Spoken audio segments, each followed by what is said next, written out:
El 2 de marzo de 1942, varios destructores japoneses localizaron al USS Perch escondido en las profundidades del mar de Java. Las explosiones que lanzaron sobre él habían golpeado su estructura con tanta violencia que parte del casco se había hundido hacia adentro casi 60 centímetros.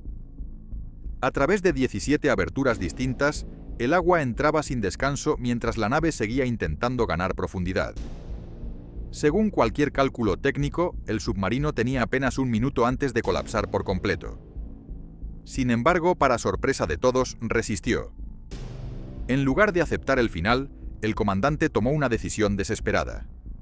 Abrió las válvulas que expulsaban aire comprimido y dejó escapar combustible, esperando que la mezcla de burbujas y manchas de aceite en la superficie convenciera a los enemigos de que la embarcación ya era solo restos.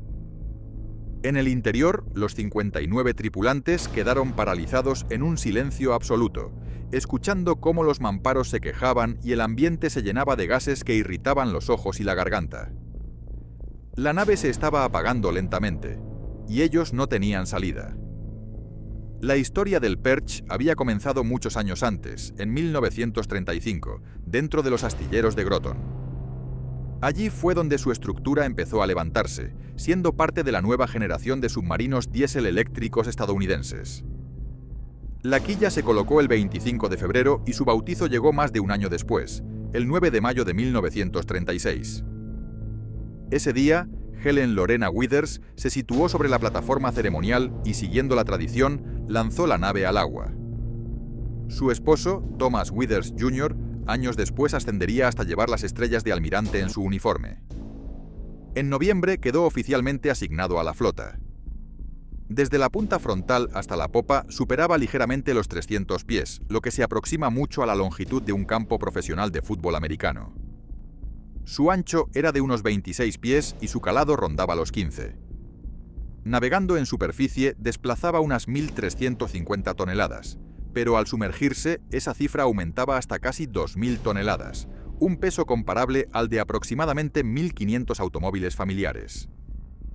En su interior, 4 motores Winton de 16 cilindros hacían girar generadores que alimentaban 8 motores eléctricos construidos por General Electric.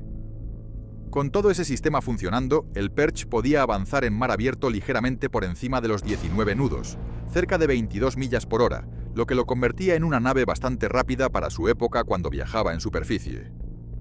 Bajo el agua, la historia era otra. Su velocidad se reducía hasta unos 8,75 nudos y solo podía mantener ese ritmo alrededor de 10 horas antes de que las baterías comenzaran a agotarse, obligándolo a emerger o a reducir mucho su impulso. Su capacidad de recorrido era notable. Podía cubrir alrededor de 11.000 millas náuticas a velocidad de crucero, suficiente para cruzar el 180 Atlántico y regresar sin repostar. Esta autonomía lo hacía ideal para operar en zonas remotas del gigantesco escenario del Pacífico. La embarcación había sido concebida para misiones de patrulla y ataques. Disponía de 6 tubos lanzatorpedos de 21 pulgadas, 4 situados en la parte delantera y 2 en la trasera, con un total de 16 torpedos a bordo. Aunque eran su arma principal y podían destrozar buques grandes, los torpedos de esa época fallaban a menudo, y recargarlos bajo presión era un proceso lento y complicado. Tenía también un cañón de 4 pulgadas en la cubierta para enfrentarse a barcos pequeños sin malgastar torpedos, pero usarlo implicaba salir a la superficie, exponiéndose al enemigo. Además, llevaba 2 parejas de ametralladoras calibre .30, que solo daban una defensa mínima ante aviones o embarcaciones rápidas. Cada sistema tenía sus debilidades. Los torpedos eran caprichosos, el cañón dejaba la nave al descubierto y las ametralladoras apenas ofrecían protección. Aún así, en conjunto daban al submarino la capacidad de defenderse y atacar cuando era necesario. Su tripulación estaba compuesta por 5 oficiales y 45 marineros, todos viviendo en espacios estrechos diseñados para soportar patrullas largas. A mediados de 1937, cuando el USS Perch ya llevaba un tiempo formando parte activa de la flota, el submarino fue asignado de manera oficial al Escuadrón de Submarinos número 6, una unidad que operaba bajo el enorme paraguas de la Flota del Pacífico. Este cambio no significaba únicamente un traslado administrativo, suponía entrar en una de las zonas marítimas más exigentes y duras del planeta. El mar de Bering y las Aleutianas, donde pasaría buena parte de ese año, eran regiones famosas por sus temperaturas gélidas, sus tormentas implacables y unas aguas tan traicioneras que incluso los marineros más veteranos mantenían siempre un respeto especial por ellas. Allí, en medio de rugientes ráfagas de viento helado y mares que podían pasar de calmados a violentos en cuestión de minutos, el Perch aprendió a operar en condiciones extremas. Era un entrenamiento real, una bienvenida al tipo de misiones que Estados Unidos anticipaba que necesitaría en caso de que la situación política en Asia siguiera deteriorándose. La tripulación se acostumbró a ver el sol desaparecer tras un horizonte gris y a sentir el casco vibrar cuando el hielo golpeaba contra las capas externas del submarino. No era un lugar fácil, pero sí un terreno perfecto para preparar a la nave y a sus hombres para cualquier cosa. En la primavera de 1939, ya con mucha experiencia acumulada en escenarios hostiles, el Perch formó parte de una navegación de largo alcance que llevó a varios buques de la flota hasta la costa este de Estados Unidos. Fue un viaje de una punta a la otra del país, algo que demostraba la enorme autonomía del submarino y la confianza que los mandos tenían en él. No era un recorrido turístico. Aquel desplazamiento masivo servía para pruebas, maniobras y exhibiciones ante autoridades civiles y militares. Tras cumplir ese cometido, el Perch regresó al Pacífico, recalando finalmente en Manila, en las Filipinas. Allí recibió un reconocimiento importante. Se convirtió en buque insignia de su división de submarinos, lo que implicaba prestigio, responsabilidad y un papel relevante en la estrategia naval estadounidense en la región. Durante 1940, el Perch continuó su ritmo constante de operaciones. Desde su base filipina navegó hacia el norte, recorrió la costa de China y visitó puertos importantes como Tsingtao y Shanghái. Estas travesías no eran simples visitas diplomáticas, estaban cargadas de vigilancia, análisis de movimientos y presencia militar. Japón llevaba años expandiéndose agresivamente por Asia, y cada puerto visitado por el Perch era una oportunidad para observar cambios, identificar patrones y detectar señales de algo mucho mayor que se estaba gestando en el horizonte. Conforme avanzó el último año antes del estallido de la guerra, el ambiente en el Pacífico se volvió cada vez más tenso. El Perch, al igual que el resto de unidades estadounidenses, se vio obligado a adoptar un papel casi permanente de centinela. Día tras día, patrullaba zonas sensibles, inspeccionaba rutas marítimas y analizaba el comportamiento de las fuerzas japonesas. Lo que comenzó como vigilancia rutinaria terminó convirtiéndose en una misión constante de anticipación ante un conflicto que parecía inevitable. Apenas una semana antes del ataque a Pearl Harbor, el Perch se convirtió en escolta del 4º Regimiento de Marines, que abandonaba China como parte de la retirada de las fuerzas estadounidenses ante la creciente amenaza japonesa.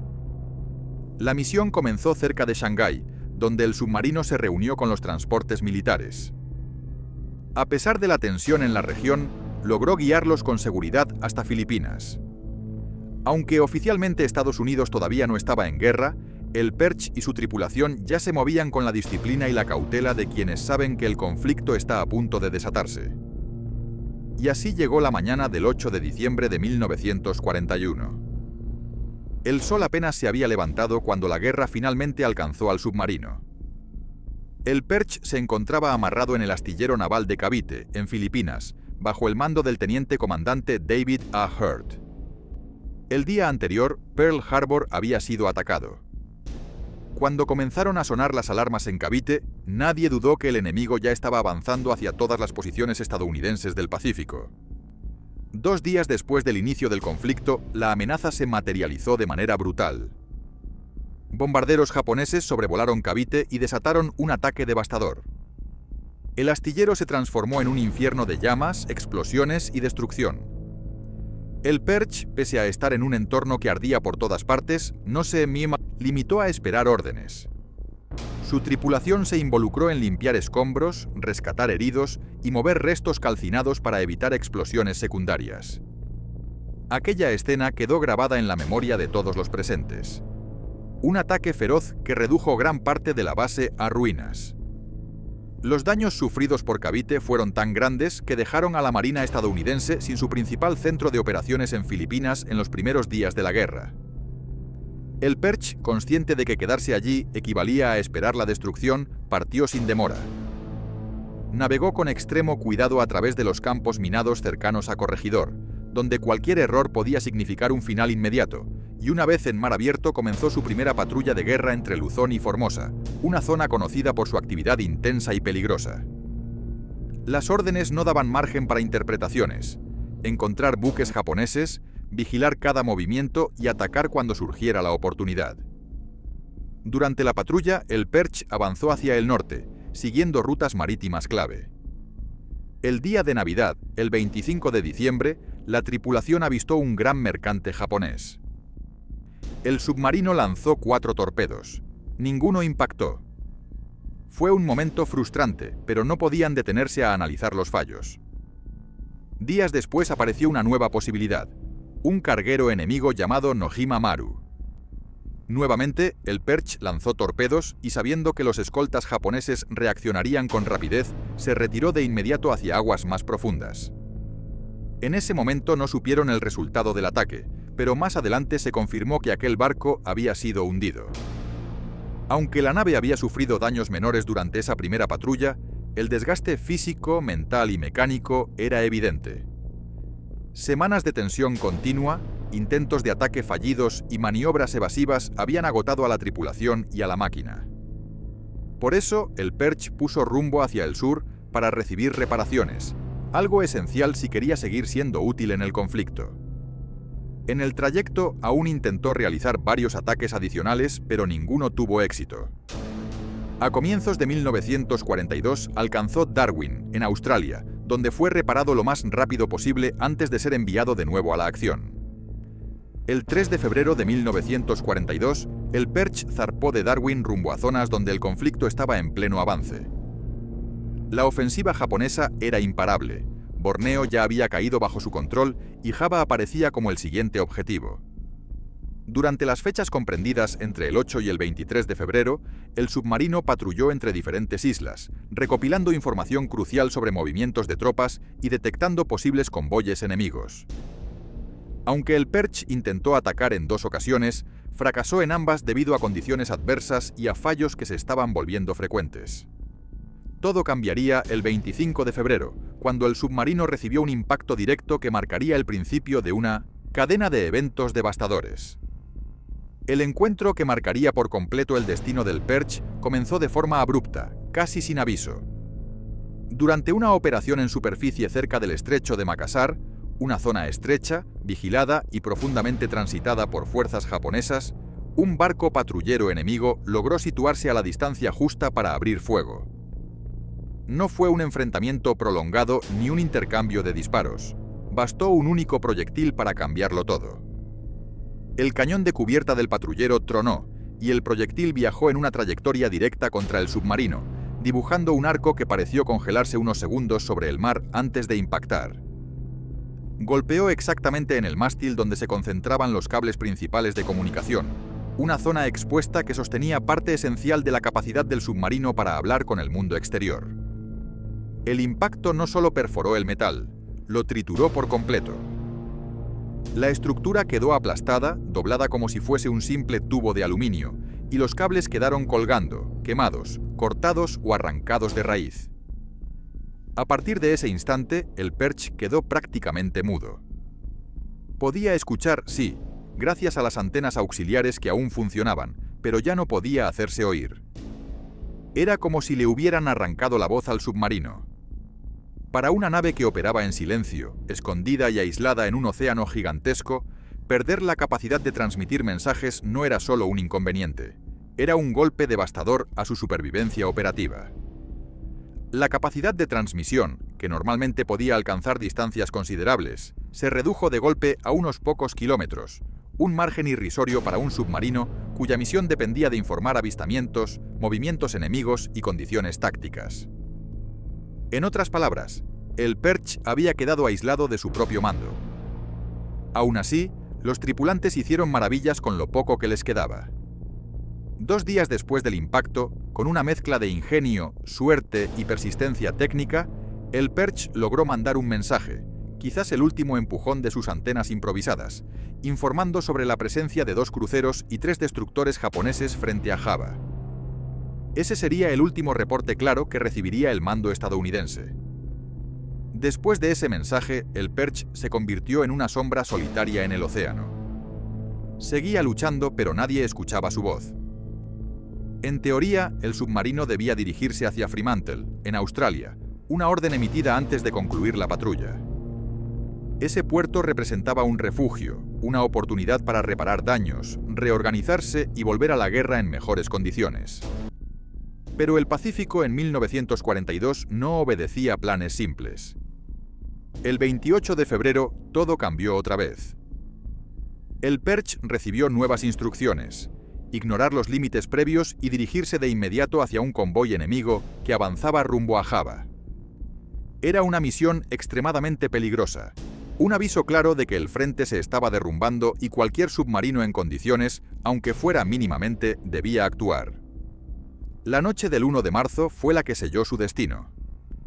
El Perch avanzaba en superficie a toda la velocidad que podía reunir, unas 30 millas náuticas al noroeste de Surabaya. La tripulación trabajaba con precisión, intentando exprimir cada nudo de avance a pesar de las dificultades acumuladas.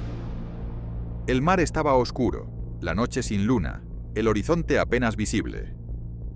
Y entonces, como surgidos de la nada, aparecieron 2 siluetas imponentes cruzándose en el camino del submarino. Eran los destructores Amatsukaze y Hatsukaze. No se trataba de barcos cualquiera. Pertenecían a la clase Kagero, una serie de destructores japoneses considerados entre los más peligrosos y avanzados del mundo en ese momento. Rápidos hasta niveles asombrosos, equipados con 8 tubos lanzatorpedos de 24 pulgadas y 6 cañones de doble propósito, estaban diseñados para destruir submarinos, escoltar convoyes y golpear con precisión mortal. Eran lobos del mar, entrenados para cazar justo a naves como el Perch. Ambos barcos avanzaban como si fueran lanzas cortando el agua, moviéndose a una velocidad casi imposible para sus tamaños. Cuando los vigías de la Matsukaze divisaron la sombra del Perch en el horizonte nocturno, no dudaron ni un instante. En cuestión de segundos, sus cañones de 5 pulgadas abrieron fuego. El sonido resonó como un trueno. Las granadas surcaron el aire en trayectorias luminosas antes de caer alrededor del submarino. Cada explosión en el agua se elevaba en enormes columnas blancas, como géiseres violentos que caían sobre la cubierta del Perch. El mar parecía hervir alrededor de ellos. El capitán del submarino no tenía tiempo para pensar. Era una situación límite. Ordenó de inmediato una inmersión de emergencia. Toda la tripulación reaccionó con la misma rapidez. Cerrar escotillas, asegurar válvulas, ajustar velocidad, descender, descender, descender. La nave cayó bajo la superficie del agua mientras los proyectiles continuaban golpeando el océano encima de ellos. Las luces internas parpadearon cuando las primeras explosiones hicieron vibrar la estructura. Era el comienzo del ataque que llevaría al Perch a los momentos más oscuros de su existencia. Cuando el ataque inicial pasó lo suficientemente lejos como para permitir un respiro, la tripulación del Perch se coordinó con una precisión casi automática. A pesar del caos que reinaba dentro de la nave, consiguieron estabilizar el submarino lo justo para intentar contraatacar. Cada miembro de la dotación sabía que tenían una oportunidad mínima, pero era la única manera de cambiar la balanza a su favor. El objetivo era claro: preparar la nave para disparar un torpedo. El proceso no fue rápido ni sencillo. Hubo que ajustar la inclinación, corregir rumbo, compensar daños y poner el submarino en posición. Cada válvula, cada manivela y cada indicador exigían la atención de manos temblorosas por el estrés, pero firmes por la necesidad. Pese a la presión del momento, lograron acercarse lo suficiente como para quedar entre las 800 y las 1000 yardas del blanco, una distancia crítica pero técnicamente válida para un disparo. Sin embargo, todo ese esfuerzo se vio frustrado casi al instante. Los destructores japoneses no eran adversarios lentos ni torpes. Ya estaban completamente orientados hacia la ubicación del Perch. En lugar de huir o maniobrar, avanzaban directo hacia él, como si olfatearan el miedo en el agua. Conocían su posición casi con exactitud y se preparaban para ejecutar un ataque devastador con cargas de profundidad. El capitán del Perch, consciente de la amenaza inminente, ordenó un movimiento desesperado: subir a unos 90 pies de profundidad. Era un intento de burlar el patrón de ataque enemigo o ganar una posición menos previsible, pero no pasaron ni unos segundos antes de que el cielo del océano se abriera, arrojando sobre ellos una lluvia letal. 12 cargas de profundidad Type 95 descendieron hacia el agua en un intervalo sincronizado. Cada una de ellas ocultaba en su interior alrededor de 100 kilos de explosivo configurado para detonar a profundidades específicas. Eran armas diseñadas para matar submarinos sin contemplaciones. Cuando las primeras se encendieron bajo la superficie, la columna de agua detrás del Perch explotó con una violencia aterradora, fallando por solo unos metros. Pero la segunda serie no falló. 4 detonaciones estallaron tan cerca que el agua parecía sacudirse como un animal herido. Las ondas de choque se propagaron de inmediato hacia el casco del submarino.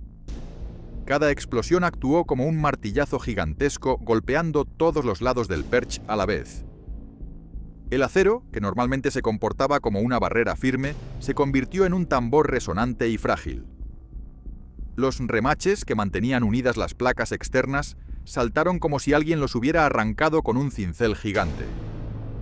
Las planchas metálicas se doblaron con crujidos tan profundos y tensos que muchos tripulantes sintieron que el sonido les vibraba dentro del pecho.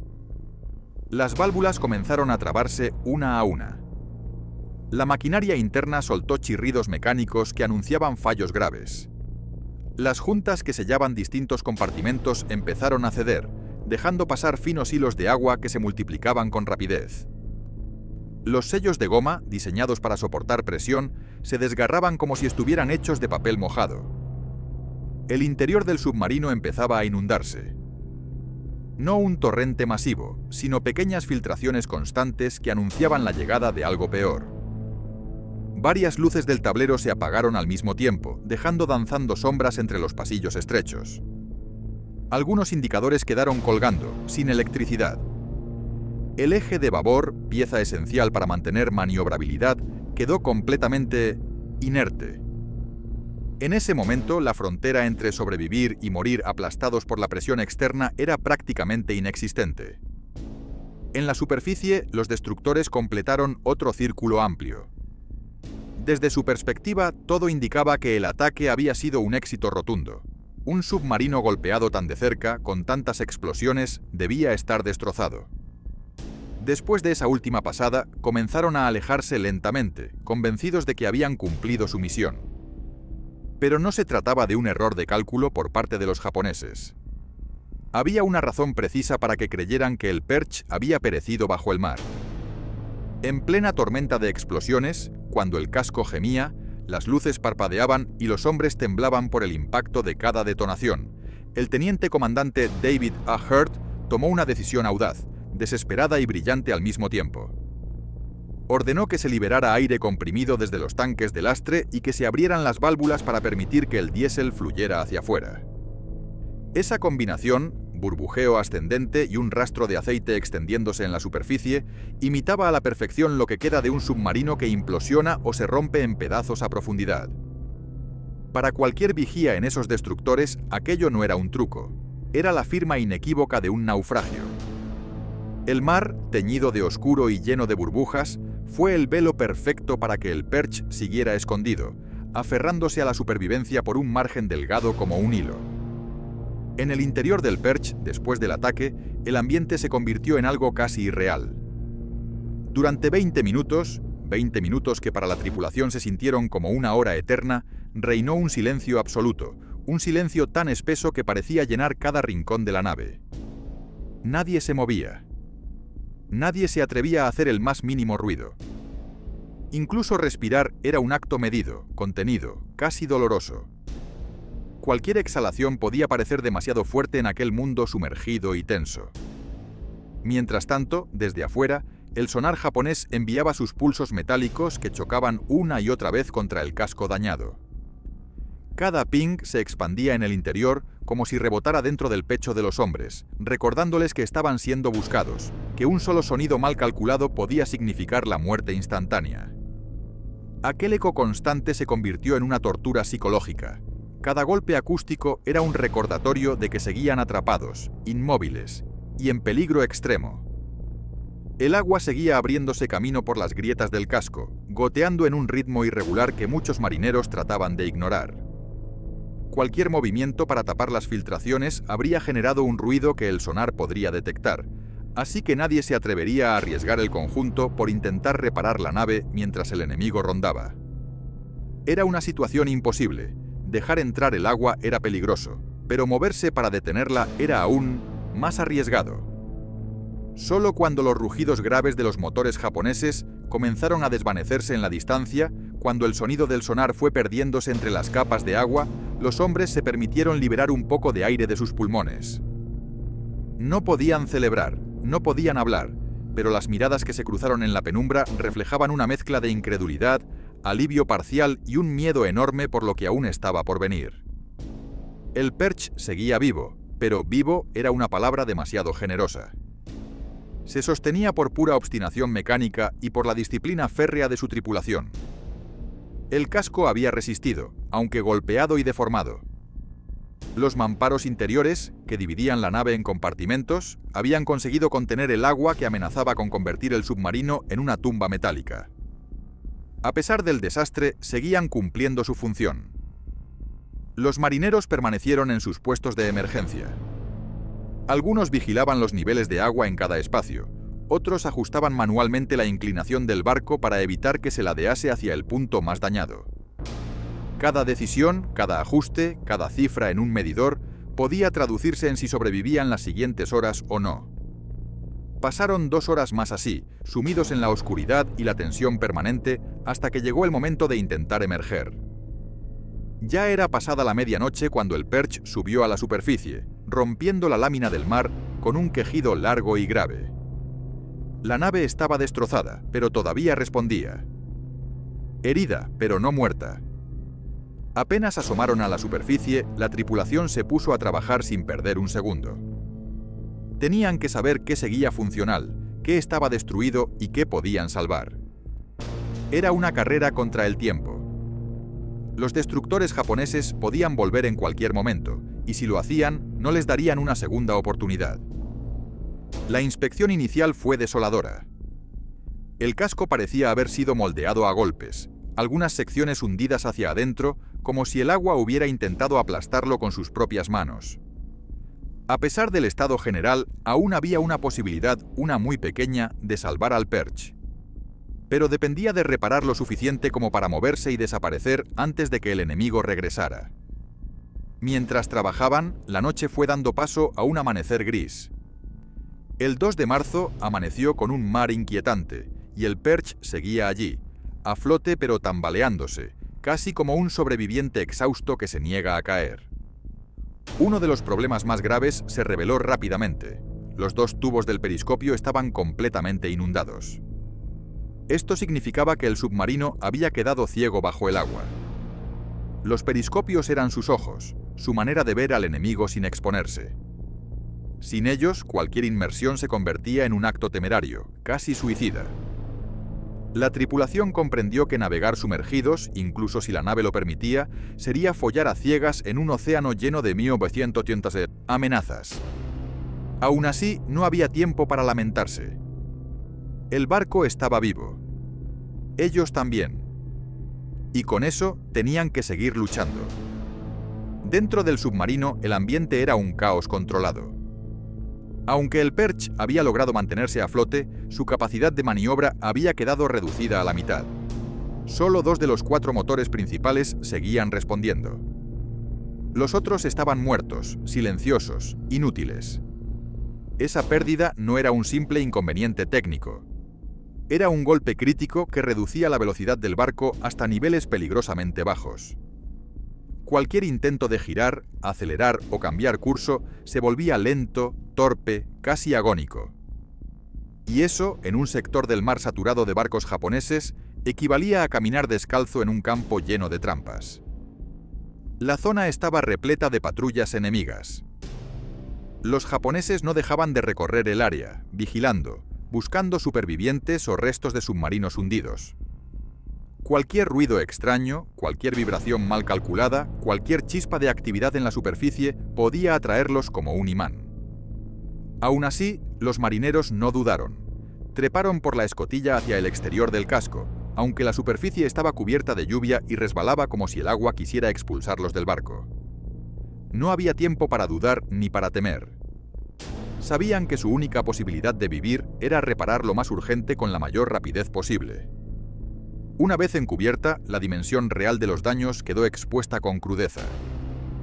La plancha de estribor, uno de los laterales del barco, estaba hundida hacia adentro entre 18 y 24 pulgadas. Eso significaba que el casco, pensado para soportar toneladas de presión, había sido aplastado mucho más allá de lo permitido por el diseño original. Era como ver una lata de metal a la que alguien le había dado un golpe brutal con un martillo gigante. Aquella deformación amenazaba con colapsar completamente si el submarino intentaba sumergirse otra vez. Los jefes maquinistas, expertos en extraer milagros de la nada, se pusieron manos a la obra reforzando ese sector con estructuras de madera improvisadas. Sabían que no era una solución adecuada ni permanente. Solo servía para ganar tiempo. Pero también sabían que el metal debilitado del casco podía doblarse aún más con la presión del agua en la siguiente inmersión. Así que, aunque parecía un parche ridículo contra un océano inmenso, colocaron los soportes con la precisión de cirujanos. Era eso o aceptar que el submarino explotaría hacia adentro si intentaban bucear. Y eso era solo el comienzo. La tubería de circulación de 3 pulgadas, un componente vital que llevaba agua a los sistemas de refrigeración, había reventado por completo durante el ataque. La explosión había roto el tubo de forma tan violenta que la sala de bombas estaba totalmente inundada. Esa línea era esencial. Sin ella, los motores que aún funcionaban no podían mantenerse fríos. Cada vez que los PAIT encendían, comenzaban a recalentar como si estuvieran respirando fuego. Esto significaba que solo podían ser utilizados en intervalos cortos, apenas minutos, antes de que el riesgo de incendio o colapso fuera demasiado grande. El sistema de ventilación tampoco escapó al desastre. Varias válvulas estaban torcidas, dañadas o directamente inutilizadas, y debieron ser forzadas a mano para cerrarse. Si no lo hacían, el agua podría entrar por ellas y anegar rápidamente compartimentos críticos, la sala de control, los motores restantes, el cuarto de baterías. Hasta una filtración mínima podía provocar un cortocircuito letal. La escotilla de la sala de máquinas, otro punto vital, tenía fugas más grandes de lo que cualquiera hubiera imaginado. El metal parecía haber sido arrancado de su ajuste perfecto. Cada vez que el barco se inclinaba, la presión hacía que entraran chorros de agua que amenazaban con ahogar la maquinaria, que aún les daba un pequeño margen de movimiento. Frente a esa acumulación de desperfectos, los marineros no tenían herramientas sofisticadas para salvarse. Usaron lo que tenían a mano: trozos de lona, pedazos de goma arrancados de otros equipos, tablas improvisadas, cuñas y hasta partes de objetos personales. Todo lo que pudiera servir para tapar una fuga, aunque fuera temporal, se utilizó sin dudar.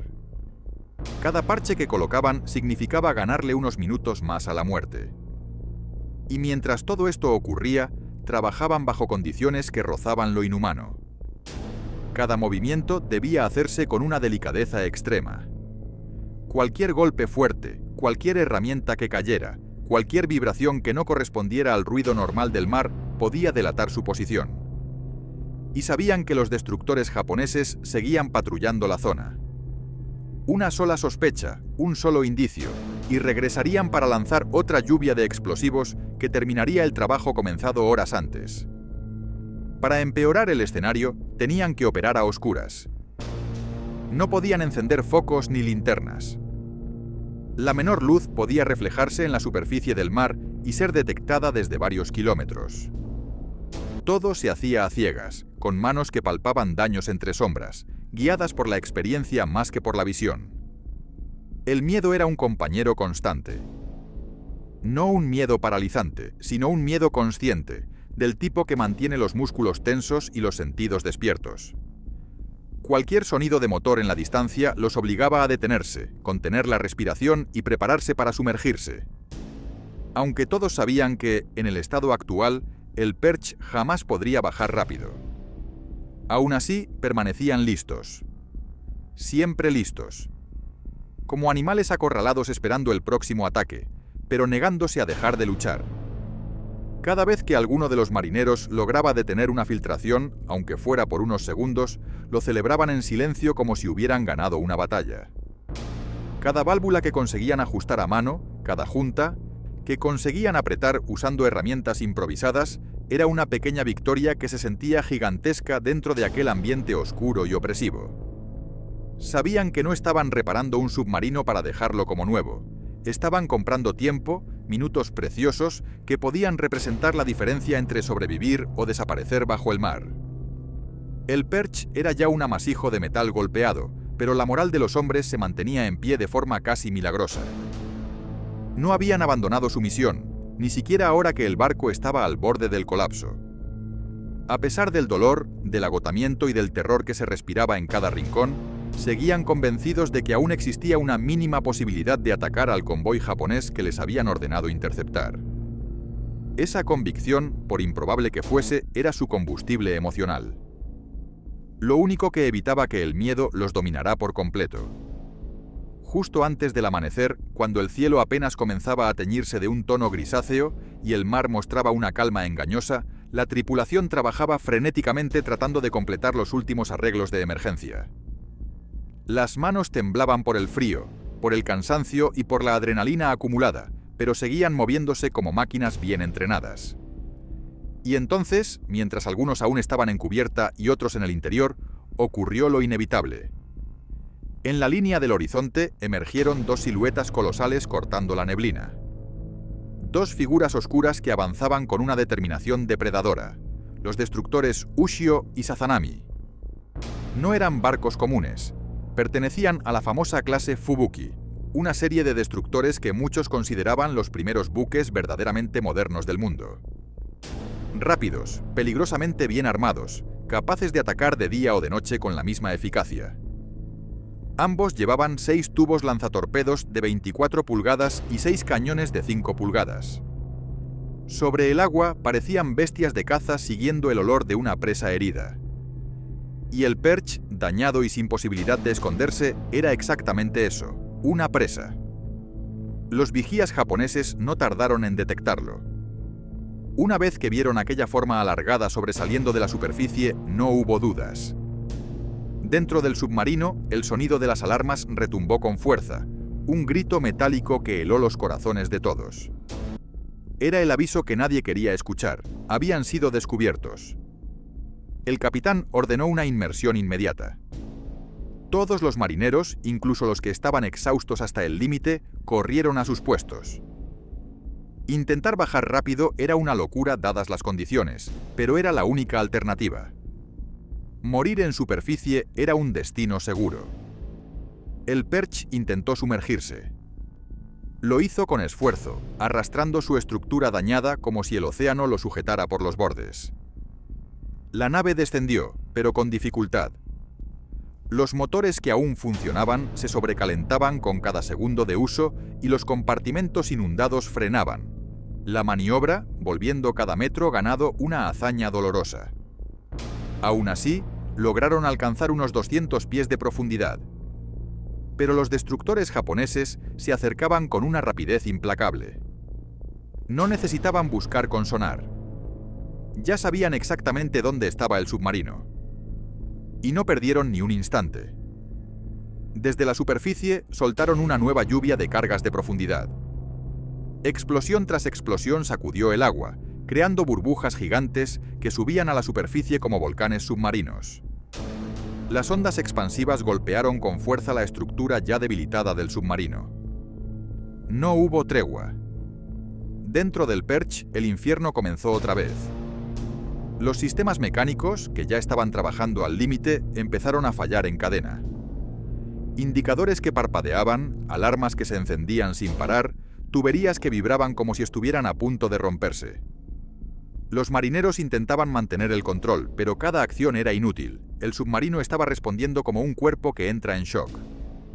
Los motores se apagaron abruptamente. La nave perdió la capacidad de avanzar. También perdió la capacidad de girar. No podían cambiar rumbo. No podían corregir inclinación. No podían huir. El Perch se quedó inmóvil, un gigante herido e indefenso atrapado en el fondo del mar. Desde arriba, los destructores continuaron su ataque con una precisión brutal.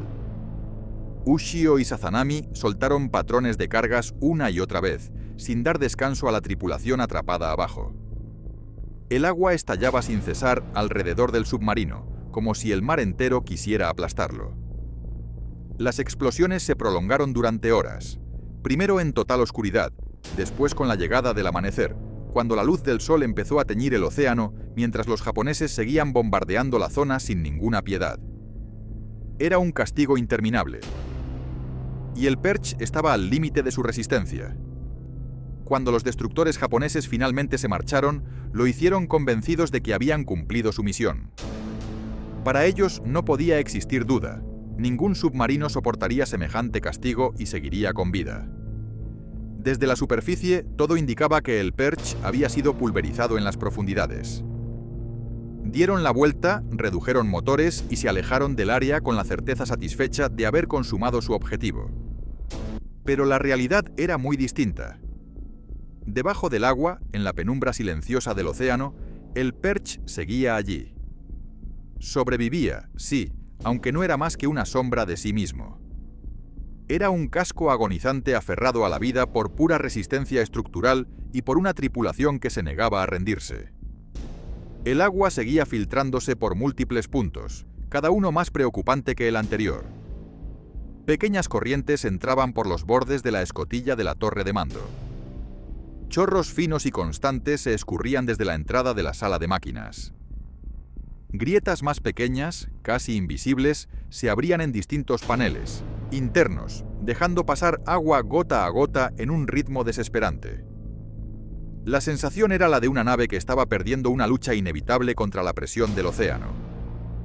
La tubería de circulación, la misma que había sido destrozada durante el ataque anterior, empeoraba la situación. El agua se desbordaba por ese conducto roto, inundando compartimentos esenciales y obligando a las bombas a trabajar a su máxima capacidad. Esas máquinas eran el único muro que impedía que la inundación devorara la nave. Funcionaban sin descanso, vibrando, jadeando, empujando el agua fuera del casco con un esfuerzo casi humano. Pero no podrían resistir para siempre. En el interior, el ambiente era igual de insoportable que el peligro externo. El calor subía con rapidez, transformando la nave en un horno metálico. La humedad alcanzaba niveles que rozaban lo irrespirable. Cada inhalación parecía más densa, más tibia, más cargada de tensión. Los motores absorbían oxígeno que ya no existía. El aire contaminado los hacía toser y marearse. El sudor les corría por la espalda, mojando uniformes y haciéndolos sentir atrapados en una cámara de vapor. Los sistemas, uno tras otro, comenzaban a rendirse. Interruptores que dejaban de responder, luces que fallaban, indicadores que parpadeaban como si estuvieran al borde de la muerte. El casco interno seguía acumulando agua lentamente. Cada compartimento tardaba más en vaciarse. Cada espacio estaba más húmedo, más pesado, más hostil. La nave, además, ya no respondía al timón con la rapidez necesaria. Su lentitud era tan extrema que intentar sumergirse otra vez era como pedirle a un animal herido que corriera. El submarino ya no tenía la agilidad para hundirse, para cambiar rumbo ni para escapar en silencio. Cualquier maniobra era una agonía. En ese punto, los oficiales se reunieron en un pequeño espacio rodeados por paneles que goteaban y el sonido de las bombas luchando por mantenerlos con vida. Todos comprendían que habían agotado las opciones. No quedaba nada más que intentar. Permanecer bajo el agua significaba aceptar que el próximo paso era hundirse más y más, hasta que la presión aplastara la nave como un huevo. Era un descenso hacia la oscuridad total, hacia un lugar donde no habría rescate posible. La conclusión, por dolorosa que fuera, era inevitable. El Perch debía subir a la superficie. Era una decisión que ninguno quería pronunciar, pero todos sabían que era la única que quedaba. Al emerger, quedarían completamente vulnerables, expuestos al enemigo, iluminados por el amanecer como un blanco fácil. Pero también era la única posibilidad de respirar aire fresco, de intentar un último esfuerzo, de ganar segundos de vida. Con esa orden dada, los grupos de control de daños trabajaron como si la vida entera de la tripulación dependiera de ese instante, y era exactamente así. Todas las manos disponibles se movilizaron. Ajustaron bombas, cerraron válvulas, redirigieron energía, improvisaron reparaciones y cavilaron soluciones que no existían en ningún manual. Había urgencia, desesperación y disciplina en cada movimiento. Tras un esfuerzo largo, agotador, finalmente lograron poner en marcha uno de los 4 motores principales. No era potencia real, no era velocidad, pero sí una señal de que el submarino aún respondía a la voluntad humana. Ese único motor les permitiría avanzar a unos 5 nudos, apenas un arrastre sobre el océano, como un animal herido que sigue arrastrándose para sobrevivir. El Perch recorrió una distancia mínima antes de que surgiera la pregunta inevitable. ¿Y si intentaban sumergirse otra vez, solo un poco, para ocultarse? La tripulación decidió probar, aún sabiendo lo arriesgado que era. El resultado fue inmediato y devastador. Apenas el submarino comenzó a inclinarse, perdió estabilidad por completo. El agua penetró por los puntos dañados a un ritmo imposible de controlar. La nave se ladeó peligrosamente, vibró, comenzó a hundirse sin control. Por un instante, la escena fue tan crítica que todos sintieron que el Perch estaba a punto de deslizarse hacia el fondo del mar sin remedio. La tripulación reaccionó como un solo organismo desesperado. Frenaron maniobras, cerraron escapes, ajustaron peso y lucharon con fuerza casi sobrehumana para impedir que la nave se hundiera en picado. Después de unos segundos que parecieron eternos, consiguieron estabilizarla de nuevo. La conclusión se volvió evidente para todos. Dura, innegable, irrefutable. El Perch no volvería a sumergirse jamás. Se había convertido, de forma involuntaria, en un casco obligado a permanecer en la superficie, en medio de aguas enemigas, sin velocidad, sin armas y sin posibilidad de huir. Era la peor situación imaginable para un submarino. Y aún así, seguían respirando. Seguían luchando. Aunque el Perch estaba prácticamente al borde del colapso, aunque cada sección de la estructura gritaba que ya no podía soportar un minuto más de combate, la tripulación se negaba a rendirse. En medio de tanta devastación, aún quedaba dentro de cada hombre una chispa diminuta de esperanza. Una chispa frágil, casi invisible, pero suficiente para seguir intentando lo imposible. Era como si el simple hecho de estar vivos obligara a luchar un poco más. Cuando la tarde comenzó a caer y el cielo se tornó rojizo, el Perch ya no se parecía a un submarino en plena capacidad. Era un cascarón vaciado, un armazón golpeado sin misericordia por explosiones, presión y agua. Un superviviente improbable que flotaba únicamente porque todavía no había llegado la gota, literal, que lo hundiera. El metal parecía cansado, doblado, oxidado, cubierto de parches improvisados. Y sin embargo seguía allí. De los 4 motores principales, solo uno todavía respondía de forma marginal. Ese motor no empujaba la nave, apenas la arrastraba. El resto había sido destruido por completo. Engranajes aplastados como si hubieran sido mordidos por una bestia gigante, cables quemados que colgaban chamuscados del techo y baterías que dejaban escapar ácido que corroía lo que tocaba. Todo aquello convertía el interior del submarino en un escenario de guerra dentro de la guerra. Las armas estaban igual de inútiles que el motor. El cañón de 4 pulgadas, que en otras circunstancias habría sido una herramienta decisiva para ahuyentar barcos pequeños, era ahora una pieza inerte, como si tuviera años sin uso. Y los torpedos. Lo que quedaba de ellos estaba peor. Dañados por explosiones previas, deformados dentro de sus tubos, completamente imposibles de disparar sin arriesgar que estallaran dentro del propio submarino. Eran una carga más que un arma. Dentro de la nave, el ambiente era casi insoportable. El calor se pegaba a la piel como una manta húmeda. Las temperaturas subían sin freno y convertían cada respiración en un acto de valentía. Los gases acumulados provenían tanto de las filtraciones como de los residuos químicos de los motores, y se mezclaban con el sudor, la ansiedad y la fatiga.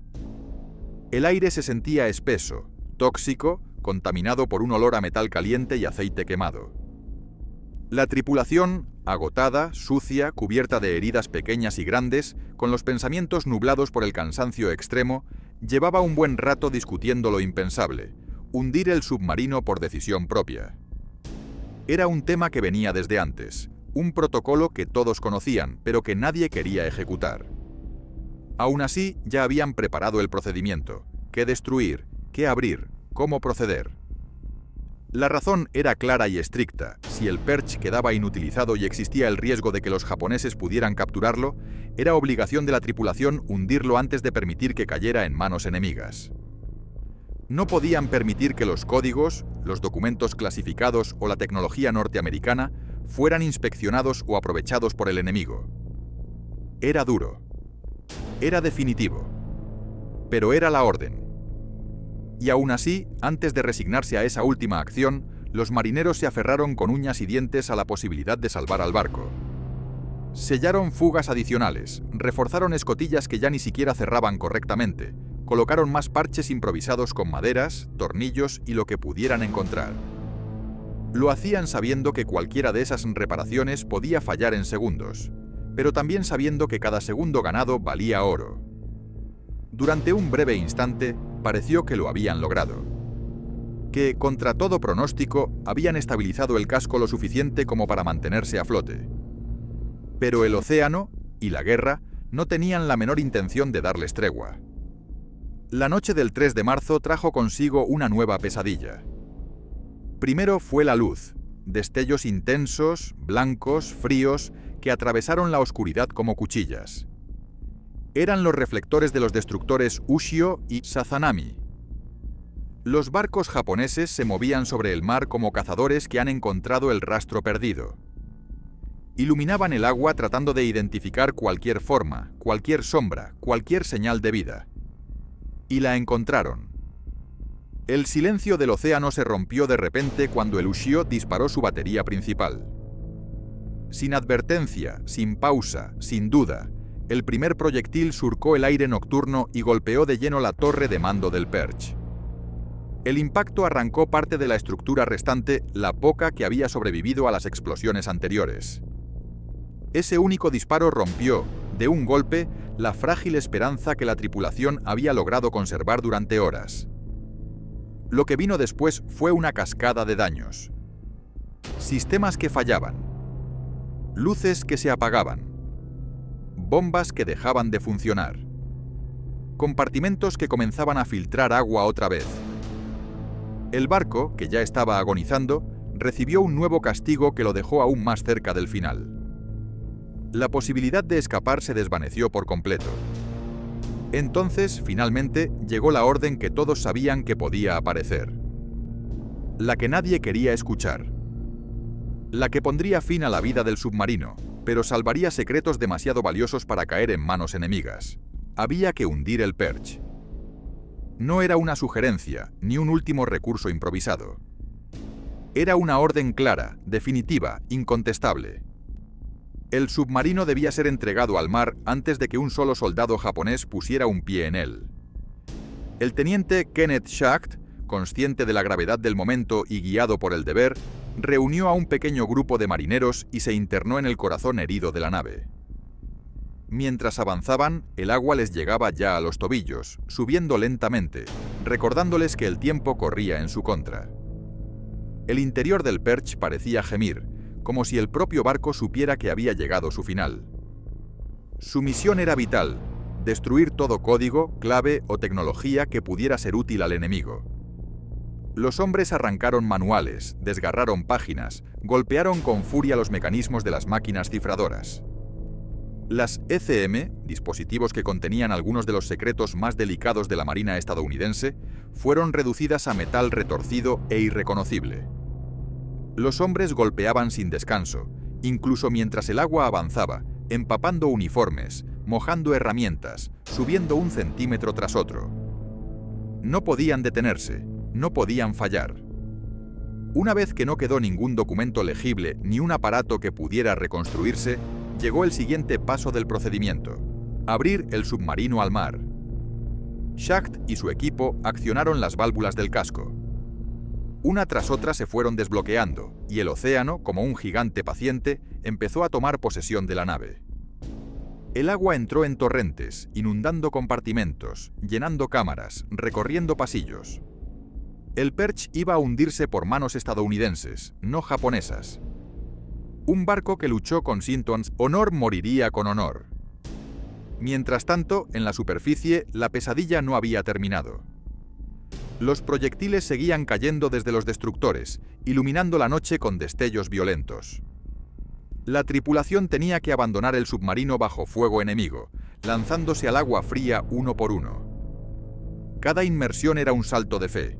Las balas golpeaban la superficie cerca de ellos, levantando pequeñas explosiones de espuma.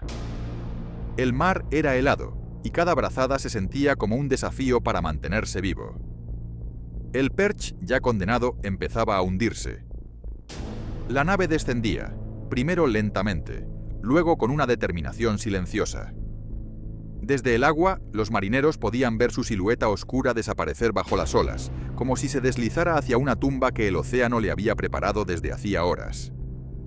A medida que bajaba, el submarino parecía inclinarse, perder forma, disolverse en la oscuridad infinita. Era su última inmersión, aquella de la que nunca regresaría. Finalmente, los destructores japoneses cesaron el fuego. El motivo era simple, su objetivo ya no existía. El submarino había desaparecido, pero también se habían quedado sin trofeo. Nunca podrían capturar un submarino estadounidense intacto. El Perch se había hundido por su propia tripulación antes de permitirlo. Los 59 hombres que constituían la dotación del Perch lograron abandonar la nave antes de que ésta se hundiera por completo.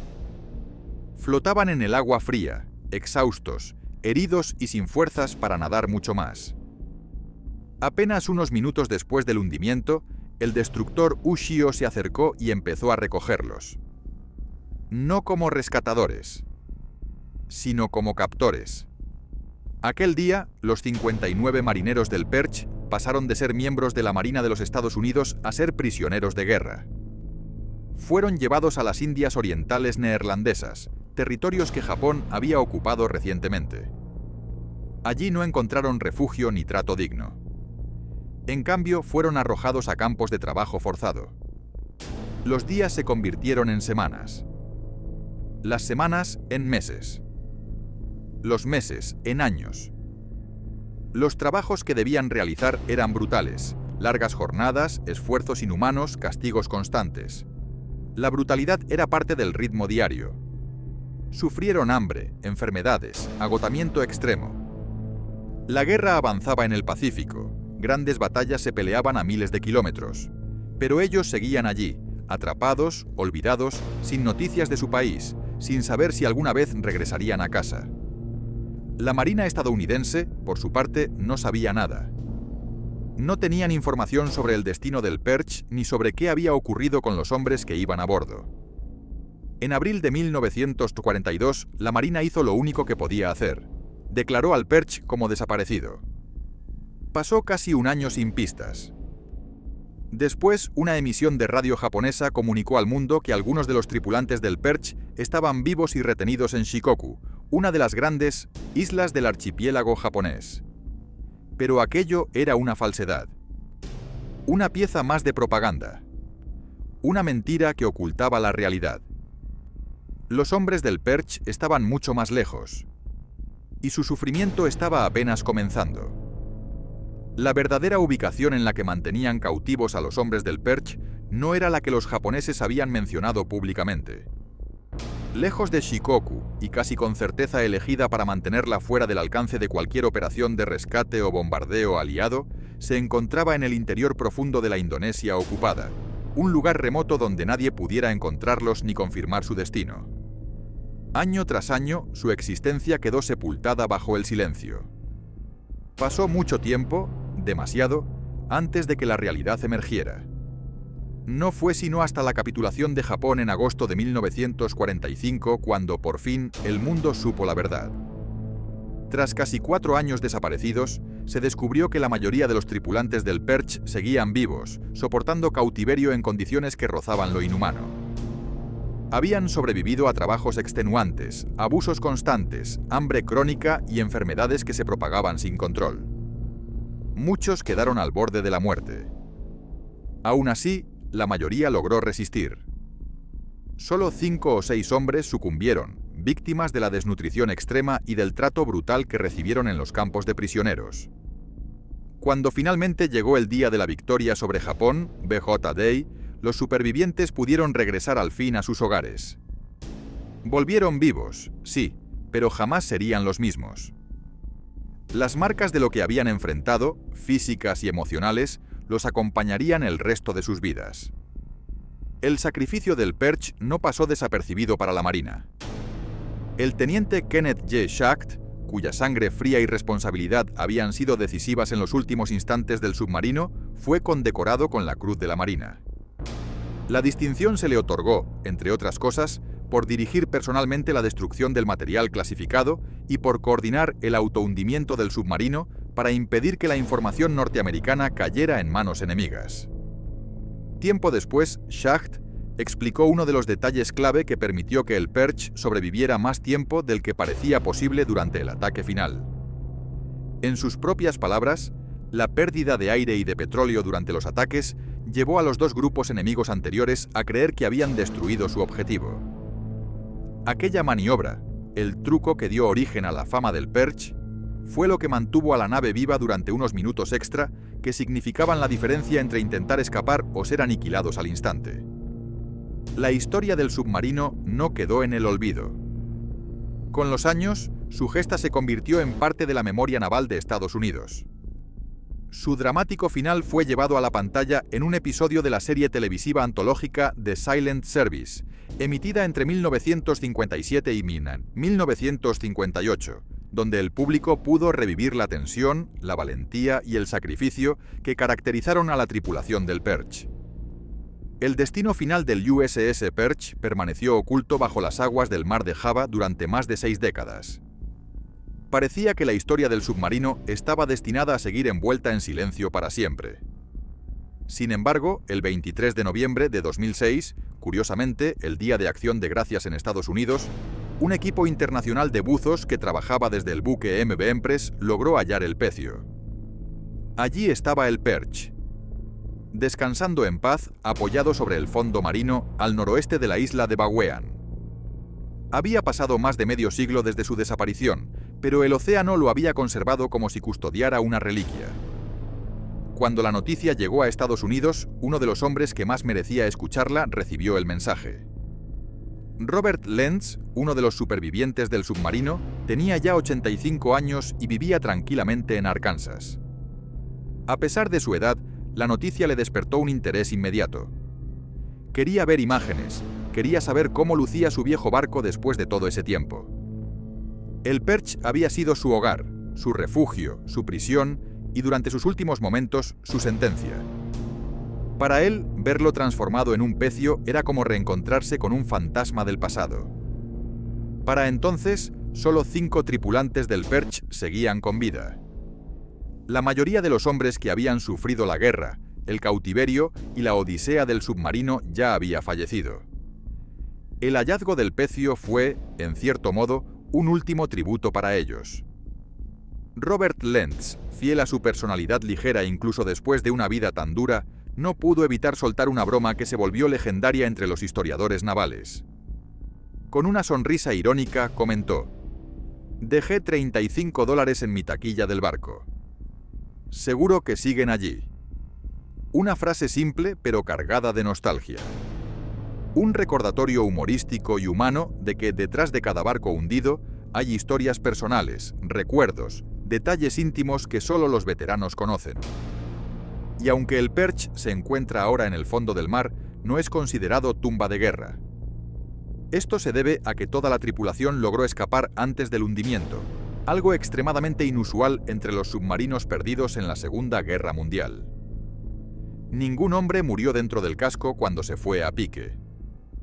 Aún así, el Perch forma parte de un grupo solemne. Es uno de los 52 submarinos estadounidenses que no regresaron jamás de la guerra. Por este motivo, en la tradición naval norteamericana, se le concede un título especial, una forma de recordar que, aunque esté bajo el mar, su espíritu sigue activo. Como dicen los submarinistas, el USS Perch permanece en patrulla eterna.